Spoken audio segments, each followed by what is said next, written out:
This week in East Brunswick, history was being unearthed at this unusual-looking excavation site reputed to be a slave burial ground, located off River Road. We'll have Richard Walling, township historian and organizer of the dig, in our studio to talk about the project. We'll look in on the 22nd annual running of the Turkey Trot in East Brunswick. We'll have some information about fall leaf collection in town. And on Consumer Aware, Adrian Eisner will talk about the upcoming AT&T divestiture and its effect on our phone bills. And we'll end with a look at Monday's Township Council meeting. Back behind River Road, in an old strip mining area, is a slave burial ground, identified by Richard Walling, East Brunswick's township historian, who spent nearly 2.5 years researching and working the site. This past Saturday and Sunday, Walling and a hearty crew of amateur and professional archaeologists began the final phase of that work. Early this week, I spoke with Rich about the results of the dig. Last Saturday, when we were on the site with you, you hadn't had too much luck by the time we left at 3 o'clock. I hear you did find some artifacts later, some bones. Yes, at 4:30, we uncovered our first burial. Barbie Hutchins of the Middlesex County Cultural and Heritage Commission was digging at a depth of about 4 feet when she came across the skull. And by that time, it was getting rather dark, so we ended the excavation by uncovering up to about the neck area of the burial. Mm-hmm. And you found some further bones the next day. On Sunday, we went back, again starting at 10 a.m., and we completed uncovering the first burial. And at the meantime, we had a group of volunteers working on the opposite side of the mound. Mm-hmm. And a little bit later in the day, they also uncovered a second burial. And then about 3 o'clock on Sunday afternoon, we uncovered our third burial, being very close to the first burial. Mm-hmm. Did you find any artifacts in addition besides the skeletons? Well, we did find artifacts associated with the first burial. And those were a series of 5 what they call nondescript or plain brass buttons. And the copper salts in the brass had preserved bits of cloth around them. But those were the only artifacts we found amongst the 3 burials. So did this confirm your theories about the site being a slave burial ground? Well, all the pieces of evidence fit together to support that conclusion that it was indeed the slave burial ground. And the fact that we didn't find any other artifacts is also an indication that these people must have led very simple lives, or otherwise we would have found more artifacts such as jewelry associated with the burials. Mm-hmm. And there was no evidence of coffins at all? Again, these people seem to have been buried in shrouds or some other cloth material, because there was no evidence of coffin nails or any other traces. Okay. Well, let's go back a ways to your initial involvement with the site. When did you become interested and why? Well, I first learned of the site in May of 1981. A gentleman from South River, Ed Klimczak, had been finding literally thousands of Indian artifacts and colonial artifacts in the immediate vicinity for about the past 10 years during strip mining activity. Mm-hmm. He came to the East Brunswick Museum and spoke with Marion Whitman, who was a member of the East Brunswick Preservation Commission. At that time, I also sat on that commission. She told myself and Ann Alvarez about Mr. Klimczak's collection. We made an appointment with Ed, and he later took us out to the site. So what did you find on your first visit? Well, while we were out at the site, and Ed had showed us where he had found the Indian artifacts, he mentioned that there was an old burial ground on the site. So Ann and I went out to where the burial site was located, and as soon as we walked up the hill, we knew right away that it was a very old and ancient burial ground. And then research followed. I guess you looked into this through the literature. What did you find about the site? Who had lived there, and what was the land used for? Well, right after we went to the site, a couple things were obvious. One, as I said, it was very old.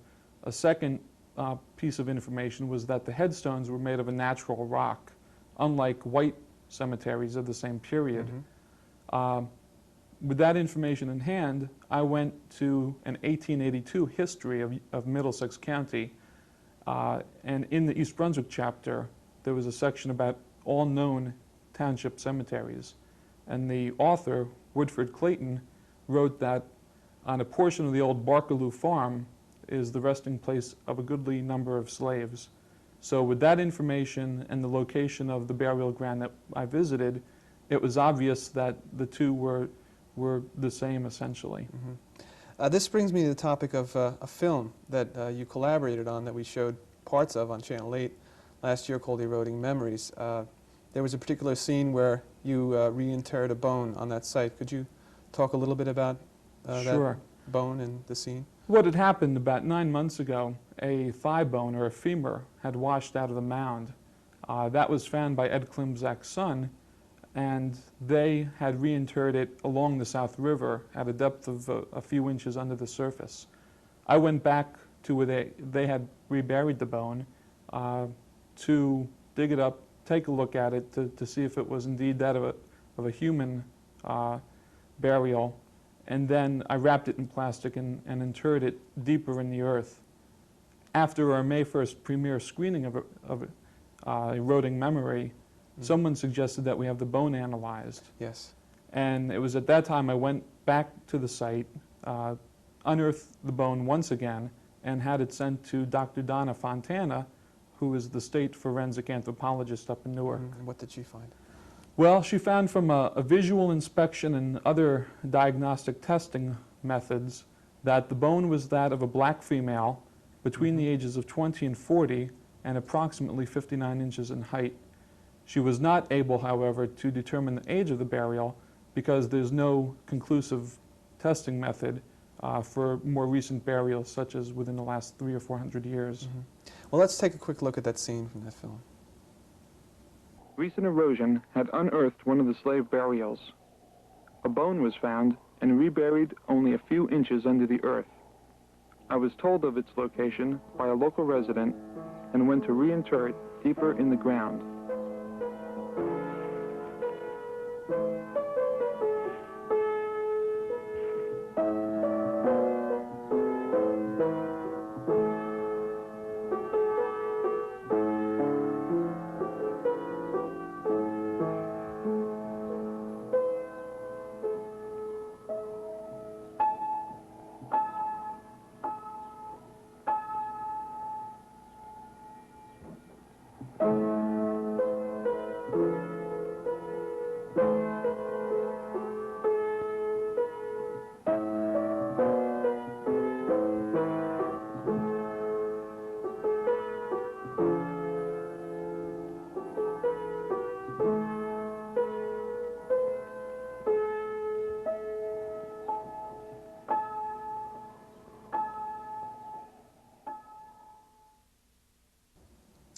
We're back with Rich Walling. Rich, what were some of the themes of the film? Well, the film had two or three major themes. One is that it explores the history of slavery in the state to a limited extent, that being in the local area. And the second is that we have history in our own backyards. Being Yes. residents of New Jersey, we are often not told or informed about our state and local history. We have to go to the Parthenon, for example, in Athens, or to the Indian cultures of Mesoamerica and South America. But we do have a lot of history right in our own backyards. It's very interesting. Back to last Saturday. What was the purpose of your dig? Was it strictly historical curiosity, or was there more? Well, the primary purpose was to retrieve any remains that were left in the ground and have them reinterred at another site. The reason for that is the mound where the burials were located is slated for development in the near future. So we didn't want to lose the burials forever, and the best method of preservation was to have them removed to another site. I see. And I noticed your methodology. While we were there, you were digging with shovels, but I understand that there was more to it than that. Well, we knew from the research and the fact that they were burials that we would not come across any artifact layer or burial layer until about 3 or 4 feet below the surface. I see. So we dug pretty much with a frenzy until we came across our first burial, and then from from there, we proceeded slowly with trowels and brushes.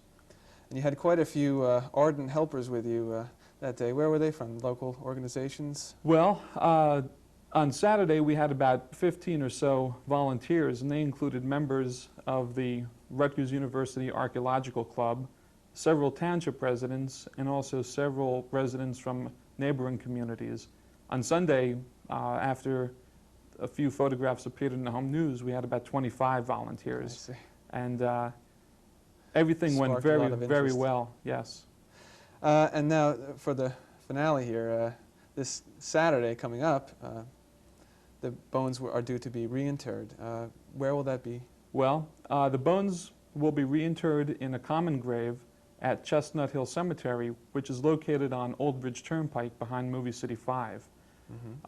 Chestnut Hill Cemetery was chosen because it's very close to the original burial site, about a mile Yes. away, and also Chestnut Hill dates back to the 1860s as an active cemetery, and we thought it was historically appropriate to have that as the new burial site.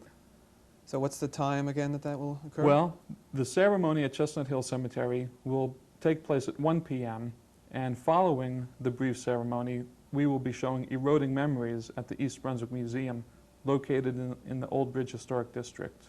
Okay, well, Richard, thank you very much for being on This Week in East Brunswick. I hope you have a warmer day for your reinterment. Thank you very much. It was a clear but wintry day last Saturday for the 22nd annual running of the Turkey Trot at J. Doyle Memorial Field, sponsored by the East Brunswick Recreation Department.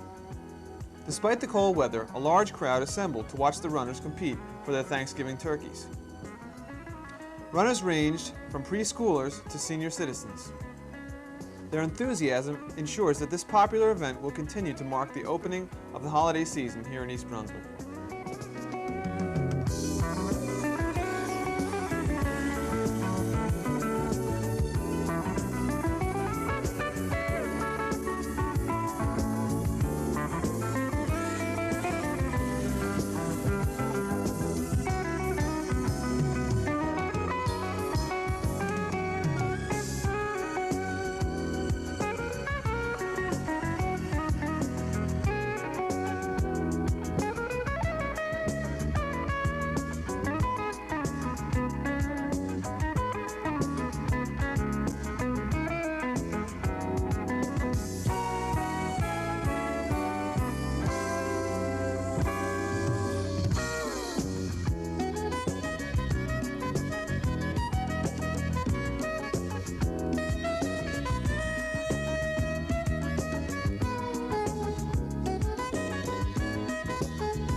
Township leaf collection efforts have not always been as successful as residents might like. The major complaint has been about delays in pickup. To help keep on schedule, Public Works will have 3 leaf collection crews this year. Also, new equipment has been purchased to speed up the work. Pickup will be by voting district. It began last week and will run through December 30th. A pamphlet listing information on collection dates and procedures is available at Public Works on Harts Lane. Here are some suggestions to help speed up the process. Rake all leaves into the street as close to the curbside as possible. Remove all vehicles from the street during your district's leaf collection week. Do not rake large branches into the leaf piles. These should be bundled separately. If you must rake your leaves far in advance of your scheduled pickup date, free heavy-duty leaf bags are available at 10 per resident at Public Works on Harts Lane. These will be picked up as part of the regular trash pickup by BFI. If you need further information, call Public Works at 390-6886 between 9 and 4. Now let's join Adrian Eisner for Consumer Aware.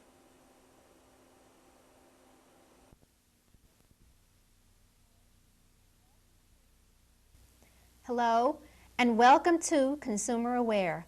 I am Adrian Eisner of the East Brunswick Consumer Affairs Office.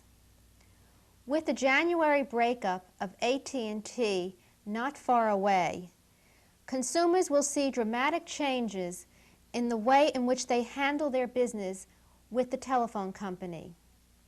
The change is known as the divestiture, which means that consumers will be dealing with more than one company. They will be dealing with one company for local calls and installations, another for long-distance calls, and still another for the purchase, repair, and lease of telephone equipment.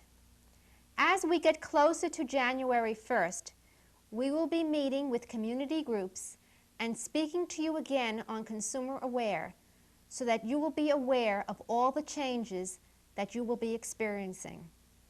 Many people are now considering what long-distance carrier they would like to use after the breakup. Customers will be required at that time to choose between AT&T Communications or other carriers as their primary long-distance carrier. Their long-distance calls will be automatically routed through the company of their choice. However, with AT&T slashing some of their long-distance rates and competitors coming into the field, such as MCI and Sprint, there will be many promotions offered to customers, and experts agree that picking a long-distance carrier could be quite confusing. You will probably be seeing bonuses, free gifts, and all types of promotions to get customers to sign up with different companies. But there is a way to sift through the options. You should start by examining your own telephone habits, how much you call, when, and the typical cities called. The amount you call can be significant because that alone can determine if using a competitive long-distance carrier makes sense. Be sure to check on monthly service fees, times when you are permitted to call, and whether you are charged regardless of whether the call is actually put through. Some services charge the customer even if there is no answer or a busy signal at the other end. Some special programs might be beneficial to specific groups of people, such as parents of students in college who are away from home. Any savings, of course, is meaningless if service is poor, so it makes sense, too, to consider how well a carrier transmits the calls. One thing is certain. Customers will be provided with many choices. It will be your responsibility to select the carrier that best suits your needs. We'll be talking to you some more about all the implications of the AT&T divestiture, so please join us again on Consumer Aware. If you have any questions and you would like to speak to us, call us at 390-6954. We're in the office Monday through Friday, 9 a.m. until 1 p.m. Please join us again. At a brief action meeting this week, the Township Council passed an ordinance okaying the expenditure of an additional $25,000 to cover final construction and furnishings for the Senior Citizens Center. The center is nearing completion and will be ready for dedication and subsequent occupation sometime in January. That's the news for this week. Incidentally, next week, due to holidays, there will be no This Week in East Brunswick, but we'll be back with another edition on December 1st.